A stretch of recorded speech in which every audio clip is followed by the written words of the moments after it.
ಇನ್ನು ಕರ್ನಾಟಕದಲ್ಲಿ ನಡೆದಿರುವಂತಹ 2 ಕ್ಷೇತ್ರಗಳಿಗೆ ಉಪಚುನಾವಣೆ ಆಗಿತ್ತು. ಅಲ್ಲಿಯೂ ಕೂಡ ಕಾಂಗ್ರೆಸ್ ಗೆದ್ದು ಬೀಗಿದೆ. ದಾವಣಗೆರೆಯ ದಕ್ಷಿಣ ವಿಧಾನಸಭಾ ಕ್ಷೇತ್ರ ಮತ್ತು ಬಾಗಲಕೋಟೆಯ ವಿಧಾನಸಭಾ ಕ್ಷೇತ್ರದಲ್ಲಿ ಕಾಂಗ್ರೆಸ್ ಗೆದ್ದಿದೆ.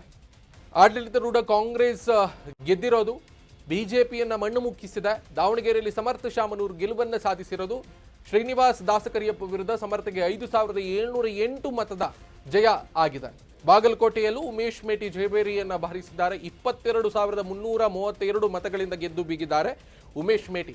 ಇಲ್ಲಿ ಬಹಳ ಮುಖ್ಯವಾಗಿ ಗಮನಿಸಬೇಕಾಗತ್ತೆ, HY ಮೇಟಿ, ಉಮೇಶ್ ಮೇಟಿ ಅವರ ತಂದೆ ಈ ಹಿಂದಿನ ಸರ್ಕಾರದಲ್ಲಿ ಸಚಿವರಾಗಿದ್ದವರು. 2018ರಲ್ಲಿ ಅವರ ರಾಜಕೀಯ ಜೀವನದಲ್ಲಿ ಅವರ ವೈಯಕ್ತಿಕ ಬದುಕಿನಲ್ಲಿ ಆಗಿರುವಂತಹ ಒಂದು ಸಣ್ಣ ಏರುಪೇರಿನ ಕಾರಣಕ್ಕೋಸ್ಕರವಾಗಿ 2018ರಲ್ಲಿ ವಿಧಾನಸಭಾ ಚುನಾವಣೆಯಲ್ಲಿ ವೀರಣ್ಣ ಚರಂತಿಮಠ ವಿರುದ್ಧ ಸೋಲ್ತಾರೆ.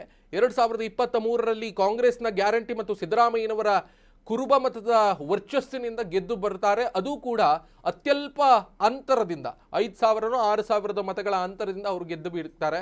ಸೊ ಆ ಮತದ ಅಂತರವನ್ನು ಕೂಡ ಮೀರಿ ಅನುಕಂಪದ ಆಧಾರದ ಮೇಲೆ ಇವತ್ತು 22,000ಕ್ಕೂ ಹೆಚ್ಚು ಮತಗಳ ಅಂತರದಿಂದ ಅವರ ಮಗ ಉಮೇಶ್ ಮೇಟಿ ಗೆದ್ದಿದ್ದಾರೆ. ವೀರಣ್ಣ ಚರಂತಿಮಠ ಅಲ್ಲಿನ ಲಿಂಗಾಯತ ಸಮುದಾಯದ ಪ್ರಬಲ ವ್ಯಕ್ತಿ, ಅವರನ್ನ ಸೋಲಿಸಿ ಅವರು ಗೆದ್ದಿರೋದು ಒಂದು ಅಚ್ಚರಿಯ ವಿಷಯ. ಕಾಂಗ್ರೆಸ್ಗೆ ಒಂದು ಆನೆ ಬಲ ಸಿಕ್ಕ ಹಾಗಾಗಿದೆ.